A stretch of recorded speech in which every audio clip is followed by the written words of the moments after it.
Vamos a terminar nuestro estudio de Ruth.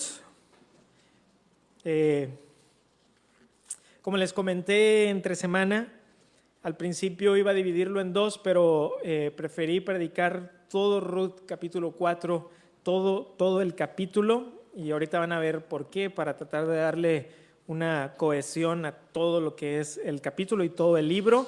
Ruth capítulo 4, ¿qué les parece si oramos? Vamos a orar y poner este tiempo en las manos de nuestro Dios. Gracias te damos, Señor, porque tú eres un Dios bueno. Gracias te damos por nuestros gobernantes el día de hoy. Te rogamos que tú levantes hombres y mujeres que sepan gobernar bien, que tengan temor de ti y que nos lleven por un buen camino como nación. Te damos las gracias porque podemos el día de hoy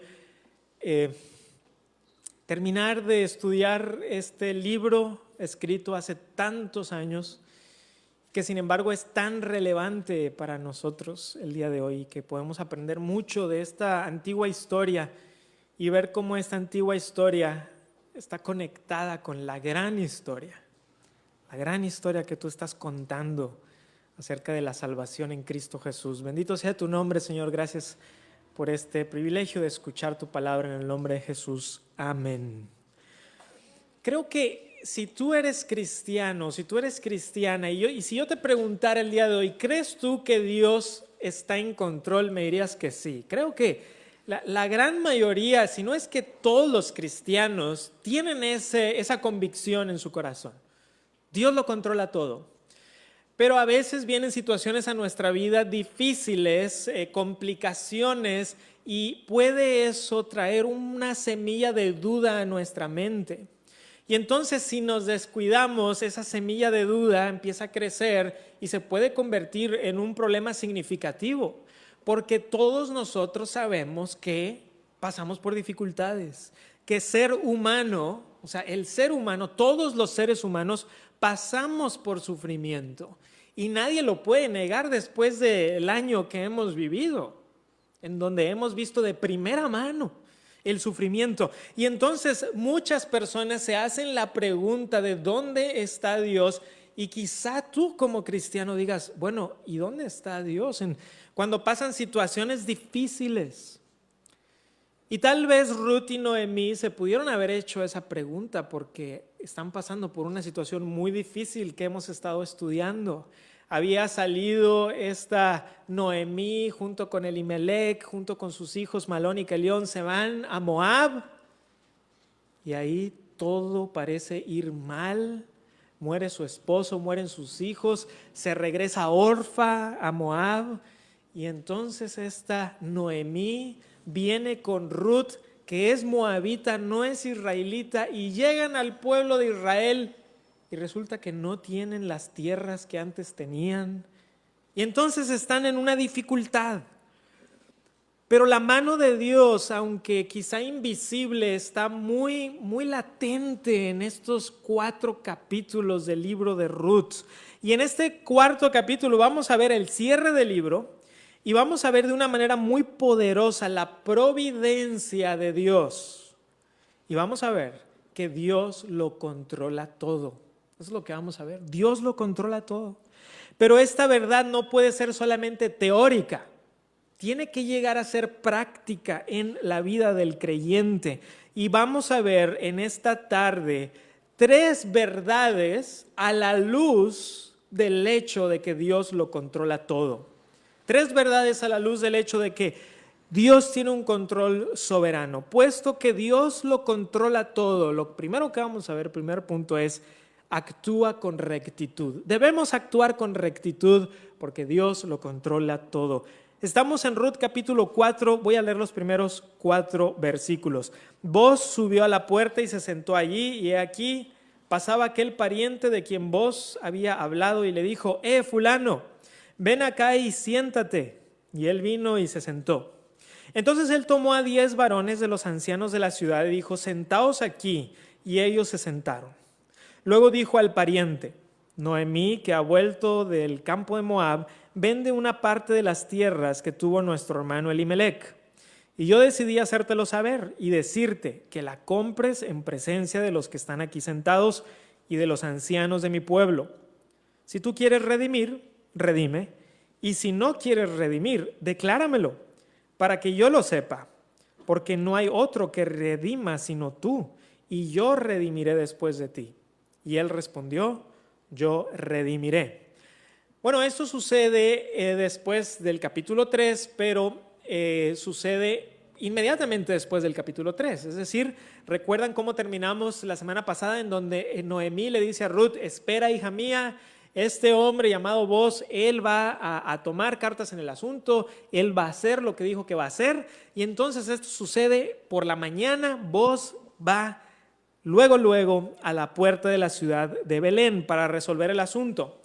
En la cultura hebrea, hermanos, la puerta de la ciudad, donde estaban las murallas y después estaba la puerta de la ciudad, se convertía en una especie de plaza y también de palacio de gobierno. De hecho, los arqueólogos puedes ver fotos en internet de algunas excavaciones arqueológicas en donde la muralla tiene como unas bancas en donde se sentaban ahí los ancianos de la ciudad. Y en las ciudades más importantes se han encontrado tronos hechos de piedra, en donde el rey salía del palacio y se sentaba a la puerta de la ciudad, porque ese era el lugar donde había mucho tráfico, donde la gente estaba saliendo y entrando, y era fácil ir ahí a ver al rey o ver ahí a los ancianos de la ciudad. Entonces es muy interesante cómo así era. Era como en las culturas hispanas, pues eso sucede más como que la plaza es ese lugar, ¿no? En donde está ahí el palacio de gobierno, o el palacio municipal, o el salón ejidal, etcétera. Bueno, en la cultura hebrea eso sucedía no en el centro de la ciudad, sino en la entrada a la ciudad. Y hemos visto la providencia de Dios en cuando Ruth va a una tierra y providencialmente era la de Boaz. Y providencialmente Boaz llega, ¿verdad? Bueno, aquí Boaz va a la puerta de la ciudad y providencialmente viene pasando fulano, que aquí se le llama así. Que suena un poco gracioso. ¿Por qué le llamará fulano? En otras versiones le llama amigo. Pero la traducción de fulano viene porque es casi literal del hebreo. En el hebreo dice Peloni Almoni, que significa fulano de tal, pero en hebreo. Entonces literalmente no sabemos el nombre de esta persona. Simplemente dice, y iba pasando ahí fulanito de tal, Peloni Almoni, dice en hebreo. Y entonces, como así le llama aquí, así le vamos a llamar. Este es fulanito, no sabemos su nombre, pero él es el pariente más cercano. Entonces fulano se sienta, Boaz manda llamar a 10 ancianos de la ciudad para que haya testigos, para que haya quórum. Y entonces Boaz le dice cuál es la situación. Ahora, los eruditos consideran que esta es una de las partes más difíciles de todo el libro porque el narrador de Ruth, no nos dice todos los usos y costumbres. Entonces, más o menos tenemos que leer las líneas y leer un poquito entre líneas también para ver cuáles eran los usos y costumbres de hace 3000 años aproximadamente, un poco más. Entonces, más o menos la situación era así. Elimelec, cuando sale de Israel y se va a Moab, muy probablemente vendió las tierras. O sea, dice, ya no puedo, vende las tierras. Y no pudo más y dice, ya no tenemos nada, vámonos a Moab. Se va a Moab, muere Elimelec, muere Malón, muere Kelión, regresa esta Noemí con Ruth, pero el problema es que las tierras, ¿cómo las va a redimir? Porque Elimelec está muerto. Ahora, la ley de Moisés permitía que si tú vendías una tierra, la podías recuperar al 7º año. Cada 7 años... Si tú vendías una tierra, tenías la opción de redimir esa tierra. Y la persona a la que se la habías vendido tenía que dejarte que la compraras, o sea, no te lo podía negar. Entonces, cada 7 años tú podías tratar de redimir esa tierra y en el año del jubileo, que era el año 50, que cada 50 años era el año del jubileo, también la ley de Moisés dejaba que una persona pudiera recuperar sus tierras. Pero, ¿cuál es el problema? ¿Cómo las va a recuperar Noemí si no está Elimelec, si no está Malón y si no está Kelión, porque están muertos? Entonces, Noemí está en una situación difícil porque no quiere perder las tierras. ¿Cómo las puede recuperar? Con un pariente redentor. Un pariente redentor que va a actuar como una especie de levir, una especie de redentor que les puede ayudar para comprar las tierras y que puedan regresar a Noemí. Más o menos esa es la situación. Pero lo que está Noemí vendiendo todavía no es la tierra en sí, porque esa todavía falta que se compre, falta que la rediman. Ella es una viuda, pero lo que ella está vendiendo, por así decirlo, es el derecho a que el pariente redentor pueda comprarlas. O sea, Noemí está diciendo, yo necesito recuperar mis tierras, y vos está diciéndole a fulano, tú eres el primero que lo puede hacer, y después de ti, yo. ¿Quieres redimir tú? Entonces, Noemí es una mujer ya grande de edad y fulano probablemente está pensando, ok, voy a comprar las tierras de Noemí y probablemente vaya a tener que cuidar de Noemí. Calculo los riesgos, está bien. No se nos dice que fulano estuviera obligado a casarse con Noemí. Y aun si lo hiciera, como ya se mencionó en el capítulo 2, muy probablemente ella no iba a poder dar a luz porque ya era grande. Entonces fulano está pensando, las tierras me las voy a quedar yo, ¿verdad? Porque al final va a morir Noemí y yo me voy a quedar con las tierras. Entonces fulano dice, yo redimiré. Y claro que nadie de nosotros quiere eso, ¿verdad? Y tenemos la ventaja de saber lo que va a pasar, pero pensemos en ese momento. Incluso si están, no dice el texto que estuviera Ruth ahí cerca, quizá no lo está, pero yo me puedo imaginar que si estuviera cerca hubiera dicho no, porque nadie de nosotros quiere a fulano, queremos que sea vos el que redima. Versículo 5, voy a leer hasta el versículo 8, Ruth 4 del 5 al 8. Entonces replicó Booz, el mismo día que compres las tierras de mano de Noemí, debes tomar también a Ruth la Moabita, mujer del difunto, para que restaures el nombre del muerto sobre su posesión. Y respondió el pariente, no puedo redimir para mí, no sea que dañe mi heredad, redime tú, usando de mi derecho, porque yo no podré redimir. Había ya desde hace tiempo esta costumbre en Israel tocante a la redención y al contrato, que para la confirmación de cualquier negocio, el uno se quitaba el zapato y lo daba a su compañero, y esto servía de testimonio en Israel. Entonces el pariente dijo a Booz, tómalo tú, y se quitó el zapato. Bueno, ¿qué hace Booz? Booz le dice, bueno, no está tan sencilla la situación. No solamente se trata de redimir la tierra, no solamente se trata de cuidar de Noemí, también tienes que redimir a Ruth.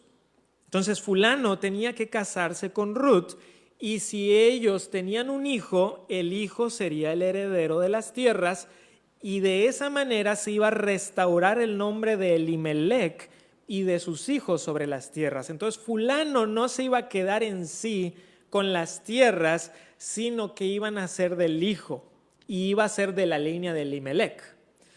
Entonces fulano dice, ok, ahora pensándolo bien, ya no me conviene tanto. No puedo redimir para mí, no sea que dañe mi heredad. ¿Por qué? Porque todavía tiene que comprar las tierras, tiene que mantener esas tierras, tiene que cuidar de Noemí, tiene que casarse con Ruth y el hijo sería heredero de esas tierras. Ahora, en el tiempo de los jueces todavía se practicaba a veces la poligamia. Ahora, no voy a hablar de por qué, de todo lo que es eso, pero en el Nuevo Testamento claramente se nos dice que ese no era el plan ideal de Dios, ¿ok? Pero no nos dice el texto si fulano tenía más hijos, pero piensen ahorita cómo probablemente está pensando él. Él dice, ok, si tuviera más hijos, entonces ya va a haber aquí otro hijo, otro heredero, eso me puede causar problemas, y si él no tenía más hijos, entonces todo lo que era de él podía resultar al final que el hijo que tuviera con Ruth se iba a quedar con todo. Entonces fulano, ¿en qué está pensando? En su heredad. Él está pensando en sus posesiones. Él está diciendo, no me conviene, por lo tanto no lo quiero hacer, no me quiero arriesgar. Y entonces el narrador nos habla de la costumbre del zapato. Y esta costumbre evidentemente que ya se dejó de usar desde hace muchos años, tanto así que cuando se escribe Ruth probablemente ya se había dejado de usar, porque el narrador como que dice, por cierto, esa era una costumbre en esos tiempos, incluso para sus lectores de Ruth, los primeros lectores, probablemente también ellos hubieran dicho, ¿y cómo está eso del zapato, verdad? Bueno, la mayoría de los eruditos cree que el zapato es un símbolo, es decir, que cuando le dabas el zapato en un negocio de territorio, simbolizaba decir, tú puedes pisar la tierra que me pertenece. O sea, que es el símbolo de tú, te voy a dar mi zapato porque yo debería de pisar esa tierra, pero te estoy dando a ti el derecho a hacerlo. Además de eso, el zapato era una manera, o la sandalia, era una manera de decir, no, sí hubo un trato. O sea, aquí está la sandalia de la persona con la que hicimos el contrato y aparte hay testigos. Entonces, para que nada esté así medio extraño o que la gente no sepa. Bueno, en estos primeros versos vemos que Booz está actuando con rectitud. Lo vimos desde el capítulo 3, lo hemos visto desde que Booz entra a escena. Es decir, Booz pudo haber dicho, a ver, lo que yo quiero es, me quiero casar con Ruth, entonces vamos a hacer atajos, ¿verdad? Y él dice, no, si esta es la voluntad de Dios, vamos a hacer las cosas bien. Enfrente de todos, que haya testigos. Y hermanos, vivimos en una sociedad en donde lamentablemente muy fácilmente queremos tomar los atajos. Decir, no, yo sé que esto es lo correcto, pero voy a hacer las cosas mal. Me acuerdo que en una ocasión de recién casados nos vendieron un producto para la casa y dejó de funcionar. Y entonces le hablamos a la persona que nos lo había vendido y le dijimos, oye, dejó de funcionar.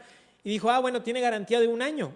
Y le dije, bueno, pues hace 1 año y como 4 meses que lo compramos, entonces no nos va a funcionar la garantía. Me dijo, no te preocupes, yo te voy a falsificar aquí un documento que diga que me lo compraste hace 10 meses y no se van a dar cuenta, tú nada más se lo das y te lo tiene que hacer válido. Y la cuestión con todo esto, que la persona que me lo estaba diciendo decía ser cristiana, creyente. Y yo dije, Y le dije, ¿sabes qué? Mejor nada más dime quién me lo puede reparar. Y nosotros nos encargamos. No, sí, perdón, fulanito te lo puede reparar. Entonces ya le hablamos a esa persona. Y al final nos costó unos 300 pesos. O sea, tampoco era algo exorbitante, pero me hizo pensar, ¿cuánto vale mi honestidad? ¿Vale 300 pesos? ¿Vale 3,000? ¿Vale 10,000? ¿Cuánto vale nuestra palabra? Y vos... Él está diciendo, vamos a hacer las cosas bien. Si es la voluntad de Dios, va a pasar. Y si no es la voluntad de Dios, no va a pasar. Pero quiero actuar con rectitud. Esa es una persona que teme a Dios y que confía en la providencia de Dios. Pero lo más fácil, pudiéramos decir, que es hacer las cosas mal. De hecho, tenemos algunos dichos de eso. El que no tranza, no avanza. ¿Verdad? No, es que hay que hacer, porque si no, no suceden las cosas. Pero el creyente debe tener una cosmovisión diferente del mundo. O sea, verlo bajo otra manera de ver las cosas. Y decir, avanzar no necesariamente es siempre lo mejor. Quizá nos tengamos que ir un poquito más lento, pero hagamos las cosas bien. Entonces, actuar con rectitud. ¿Por qué actuaríamos con rectitud? Porque creemos que Dios lo controla todo. ¿Ok? Eso es el primer punto. Punto número 2. Puesto que Dios lo controla todo, punto número 2, confía en su restauración. Confía en su restauración. Voy a leer versículo 9 y versículo 10. Dice, y Booz dijo a los ancianos y a todo el pueblo, vosotros sois testigos hoy de que he adquirido de mano de Noemí todo lo que fue de Elimelec y todo lo que fue de Quelión y de Malón. Y que también tomo por mi mujer a Ruth la Moabita, mujer de Malón, para restaurar el nombre del difunto sobre su heredad, para que el nombre del muerto no se borre de entre sus hermanos y de la puerta de su lugar. Vosotros sois testigos hoy. Entonces Booz, enfrente de todos, adquiere el derecho a redimir las tierras de Elimelec, Quelión y de Malón, pero no solo eso, sino que también dice, tomo a Ruth como mi mujer. De esa manera el nombre de Elimelec y sus hijos no quedaría borrado. Y dice, no quedará borrado de la puerta de su heredad. Esa es una expresión que significa del pueblo de su nacimiento. Es decir, no va a quedar su nombre borrado. Y lo interesante es que a diferencia de fulano, Booz no tiene ningún problema con restaurar el nombre de Elimelec. Y recordemos que Booz es rico, pero él no está pensando en voy a dañar mi heredad. Él está pensando esto es lo correcto. Esto es demostrar el amor de Dios. Él está dispuesto a poner en riesgo su heredad. Este es un hombre que tiene posesiones, pero no está poseído por ellas. Sus posesiones no lo poseen a él. Él dice, voy a demostrar el Gesed de Dios. ¿Recuerdan lo que hemos dicho del Gesed? Que está hablando del amor de Dios, de ese amor de pacto, de esa misericordia que Dios tiene. Y les digo otra cosa. Fulanito está diciendo, no quiero que se dañe mi heredad. ¿Y cuál es el nombre de fulanito? No lo sabemos. Ha pasado a la historia como fulanito. Y sin embargo, irónicamente, Booz, el que dice, yo estoy dispuesto a restaurar el nombre de alguien más, pero yo confío en Dios. Es el nombre de Booz el que recordamos hasta el día de hoy. Cientos de años después, porque Booz no está pensando en eso. Booz está pensando que haga Dios lo que bien le parezca. Él puede restaurar a Elimelec, él puede restaurar a Noemí, él puede restaurar a Ruth, y si él quiere restaurarme a mí, también. Booz confía en Dios. Versículo 11 y 12. Y dijeron todos los del pueblo que estaban a la puerta con los ancianos, testigos somos. Jehová haga a la mujer que entre en tu casa como a Raquel y a Lea, las cuales edificaron la casa de Israel, y tú seas ilustre en Efrata y seas de renombre en Belén. Y sea tu casa como la de Fares, el que Tamar dio a luz a Judá, por la descendencia que de esa joven te dé Jehová. Entonces los ancianos del pueblo actúan como testigos. Además parece que se había juntado más gente, ¿no? Porque imagínense, oye, ¿qué está pasando aquí? Conocían probablemente de Noemí, conocían de Ruth, conocían a Booz. Entonces se junta ahí gente y pronuncian esta bendición sobre Booz. Y también le dicen que Ruth fuera como Raquel y Lea. Ahora, ellas, Raquel y Lea, eran las que fueron las esposas de Jacob, y Jacob es Israel.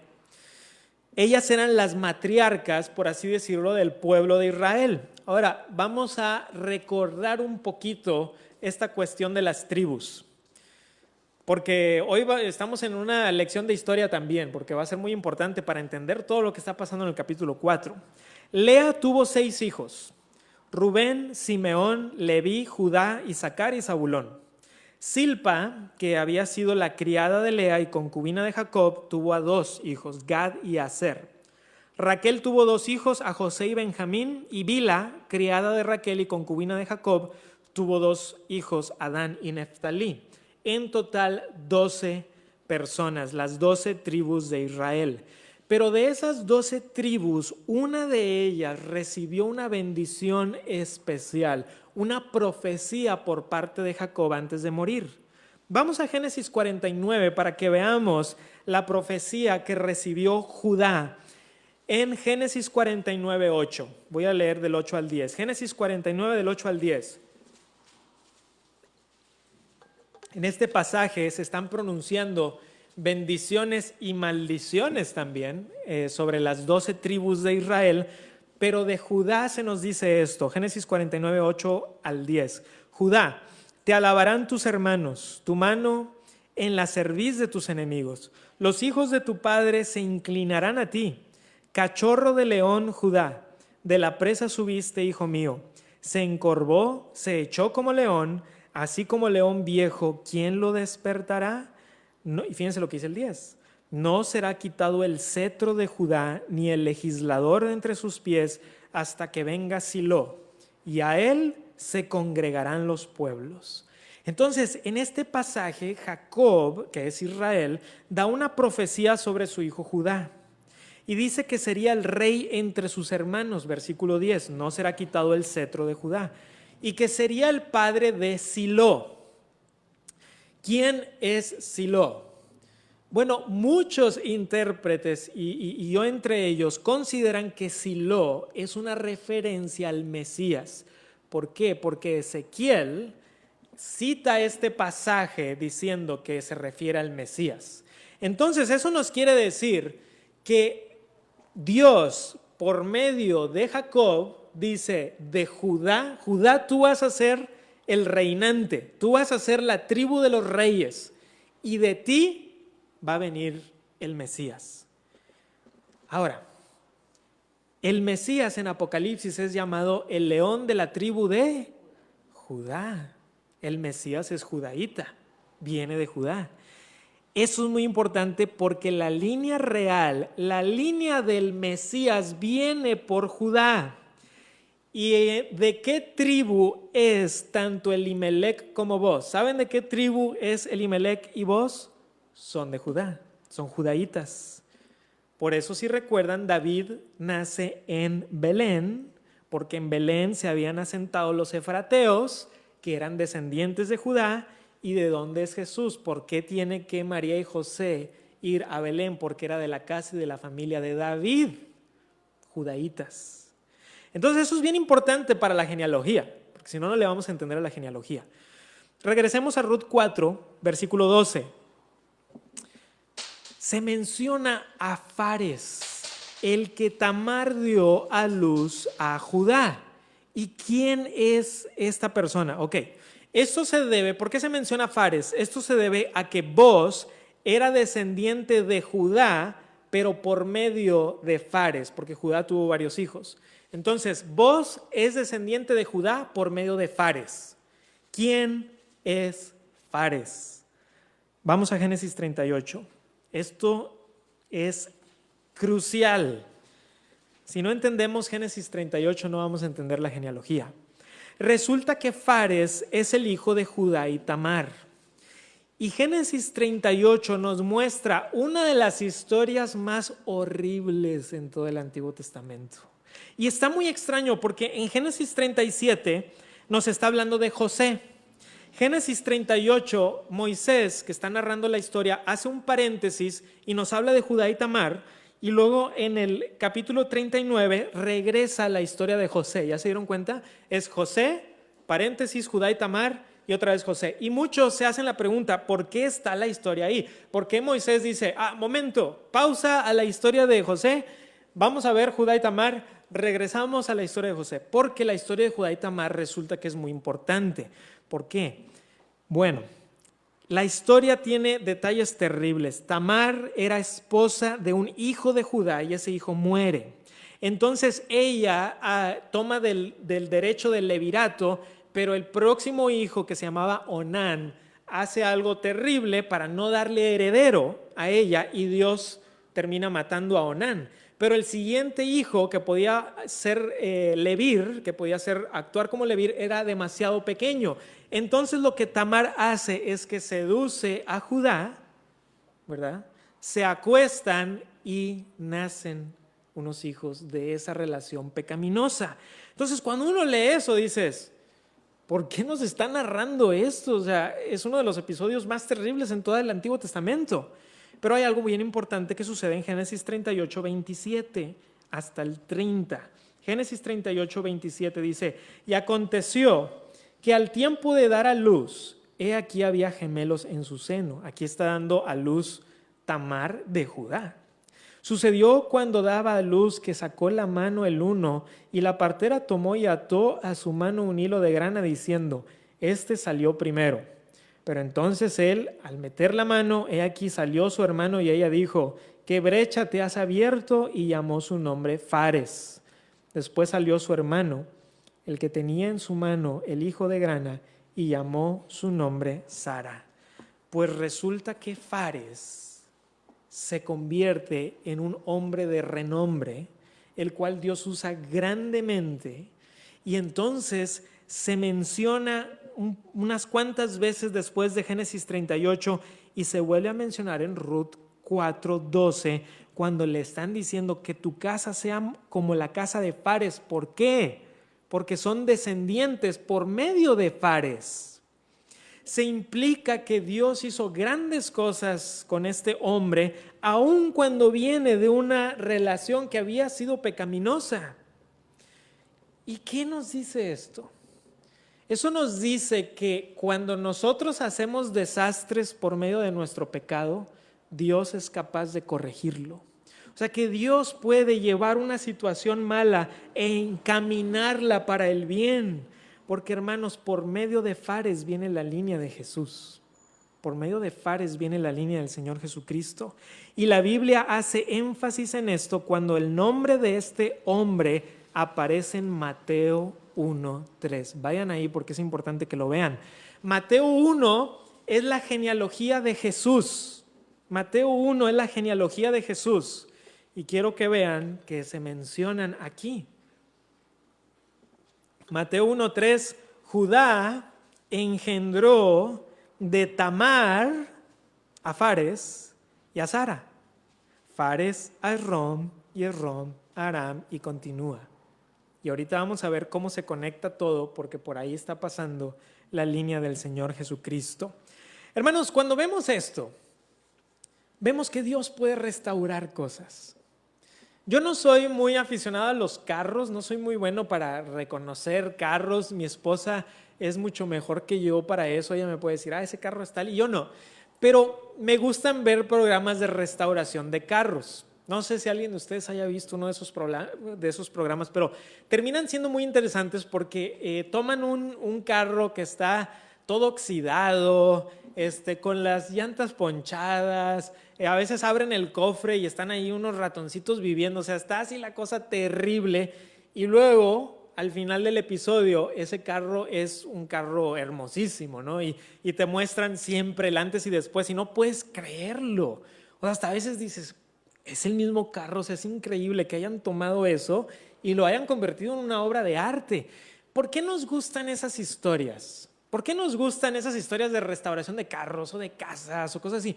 Porque hay algo en nuestro ADN, algo que Dios ha puesto, que cuando vemos algo restaurado nos causa felicidad, nos causa alegría, nos causa gozo.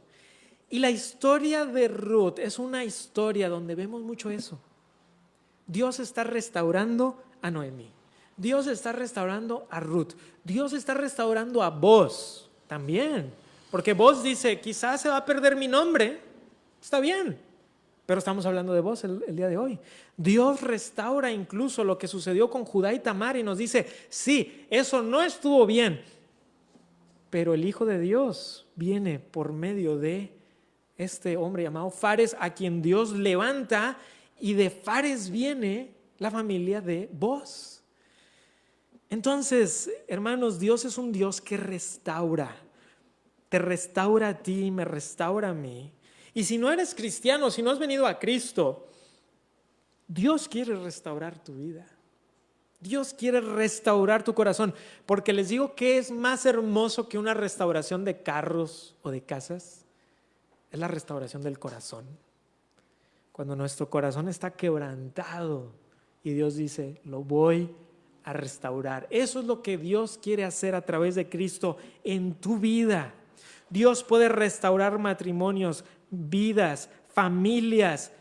Dios está contando grandes historias, pero muchas veces podemos nosotros no ver el final. Y ahí está lo que veíamos la semana pasada. Espera en Dios. Espera en Dios. Confía en su restauración. Si los seres humanos pueden restaurar un carro, ¿no podrá Dios restaurar vidas? El Dios que hizo las estrellas, el Dios que hizo el planeta, el Dios que ha hecho a los animales, ¿no podrá restaurar también nuestras vidas? Hemos visto dos cosas: actuar con rectitud, confiar en su restauración, pero vamos a ver un tercer punto. Puesto que Dios lo controla todo, punto número 3, alaba su providencia. Alaba su providencia. Si no están en Ruth 4, vamos ahí, voy a leer del 13 al 17. Ruth 4:13. Boaz pues tomó a Ruth y ella fue su mujer. Y se llegó a ella y Jehová le dio que concibiese y diese a luz un hijo. Y las mujeres decían a Noemí, loado sea Jehová, que hizo que no te faltase hoy pariente, cuyo nombre será celebrado en Israel, el cual será restaurador de tu alma y sustentará tu vejez, pues tu nuera que te ama lo ha dado a luz, y ella es de más valor para ti que 7 hijos. Y tomando Noemí el hijo, lo puso en su regazo y fue su aya. Y le dieron nombre las vecinas diciendo, le ha nacido un hijo a Noemí, y lo llamaron Obed. Este es padre de Isaí, padre de David. Ruth no había podido concebir de su primer esposo Malón, que falleció, pero Dios le concede concebir un heredero. Y aquí vemos la mano del Señor también. Entonces las mujeres del pueblo se acercan a Noemí y la bendicen en el nombre de Jehová. ¿Y qué dicen? Loado sea Jehová. Alaban la providencia de Dios. Reconocen que la mano de Dios había estado en todo. Y lo primero que le dicen es recordarle que Dios ha hecho que no le falte pariente. Y la palabra pariente en hebreo que se usa aquí en el versículo 14 es la palabra redentor. Literalmente dice que hizo que no te faltase hoy un redentor.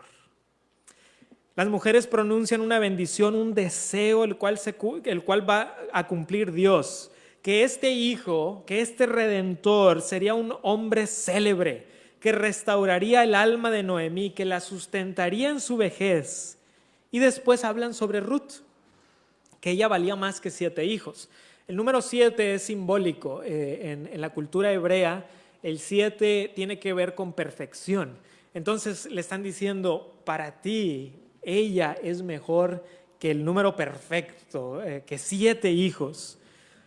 Y Noemí toma al niño y se convierte en su aya, en su cuidadora, y las mujeres del pueblo lo llaman Obed. ¿Por qué son ellas las que lo nombran? No lo sabemos en sí. Algunos especulan que, bueno, tiene que ser o una práctica de ese tiempo o que quizá están afirmando lo que habían dicho Ruth y Boaz. La cuestión es que lo nombran Obed, que significa siervo. Y entonces el narrador nos da la gran pista del porqué de toda la historia de Ruth. El momento eureka, ¿verdad? En donde dices, por esto está el libro de Ruth aquí. Porque Obed es el padre de Isaí e Isaí es el padre de David. Y David es el rey más grande de Israel. Fue a David a quien Dios le promete que un heredero suyo reinaría por siempre en 2 Samuel 7. Cuando venga David, Dios le va a decir a David, de ti voy a levantar, de tu descendencia, de tu linaje, al Mesías. Entonces a David se le promete que el Mesías vendría de su linaje.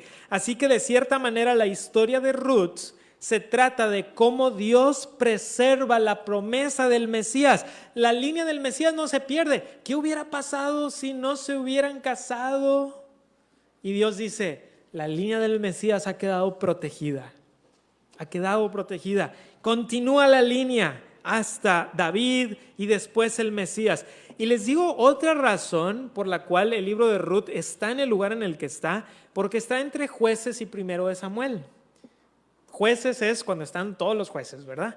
Y luego está Ruth, que nos habla de David, y 1 y 2 de Samuel se tratan de David. Entonces es un libro que nos ayuda a pasar de los jueces a la historia del gran rey David. Versículo 18 de Ruth 4 al 22. Estas son las generaciones de Fares. ¿Ven cómo una vez más menciona Fares? Aunque Fares es el hijo de Judá, no dice, estas son las generaciones de Judá. Lo cual nos indica que Fares se había convertido en una persona de renombre y que el clan venía por medio de Judá, pero específicamente por Fares. Dice, Fares engendró a Esrón, Esrón engendró a Ram y Ram engendró a Aminadab. Aminadab engendró a Naasón y Naasón engendró a Salmón. Salmón engendró a Boz y Boz engendró a Obed. Obed engendró a Isaí e Isaí engendró a David. Algo bien interesante es que la genealogía está al final. Normalmente las genealogías están en el principio, pero aquí está al final, no porque sea menos importante, sino porque el autor del libro de Ruth quiere que terminemos viendo la importancia de esta genealogía. No sabemos mucho de todos los nombres en esta genealogía, pero hay varios que son muy importantes. Ya mencionamos a Fares y ya dijimos cómo Dios está haciendo algo bueno de una situación que había sido mala. Pero hay una segunda persona que quisiera enfatizar en esa genealogía y es Salmón. Este hombre es el padre de Booz. Ya se dieron cuenta que dice ahí que es el padre de Booz. ¿Y quién era su esposa?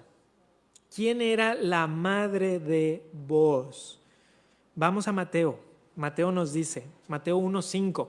Mateo 1 es la genealogía del Mesías, recuerden, ¿verdad? Y en Mateo 1:5 nos dice quién era la esposa de Salmón y la mamá de Booz. ¡Qué grata sorpresa! Mateo 1:5, Salmón engendró de Rahab a Booz. Rahab la ramera que ayuda a esconder a los espías en el libro de Josué capítulo 2. Rahab era una extranjera también, como Ruth. Rahab, si ustedes recuerdan, era canaanita de Jericó, y saben que Jericó no está tan lejos de Moab. Y eso nos ayuda a entender un poquito también cómo Dios había preparado a Booz.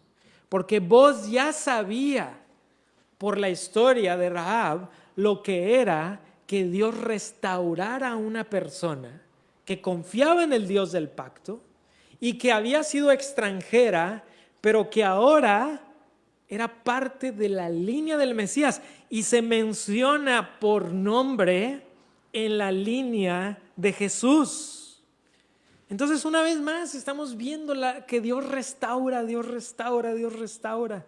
Y la tercera persona que quisiera enfatizar en esta genealogía, regresando al capítulo 4 de Ruth, versículo 21, es Booz. Booz es el séptimo en la genealogía. El autor del libro quizá lo puso ahí a propósito, porque el número 7 es de importancia. Y Booz, por supuesto, también aparece en la genealogía de Mateo, en el capítulo 1 y el versículo 5, en la que, por cierto, también aparece Ruth. Se las voy a leer. Mateo 1:5, Salmón engendró de Rahab a Booz, Booz engendró de Ruth, o sea, es muy específico, ¿no? Booz engendró de Ruth a Obed y Obed a Isaí. 4 mujeres se mencionan en la genealogía de Mateo, incluyendo a Rahab, que había sido cananea, y a Ruth, que había sido moabita. Piensen en la gran historia que esta genealogía está contando.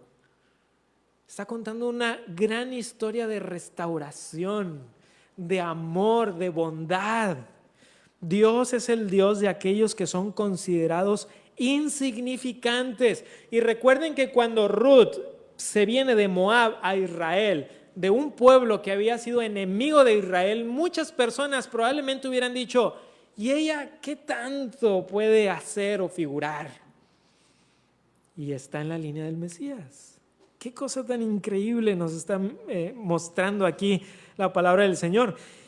Y la genealogía pone en el séptimo lugar a Booz porque está exaltando a Booz, diciendo, miren a este hombre redentor.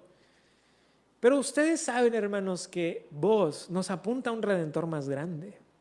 Y ahorita vamos a hablar de ese redentor más grande de quien ya hemos estado hablando.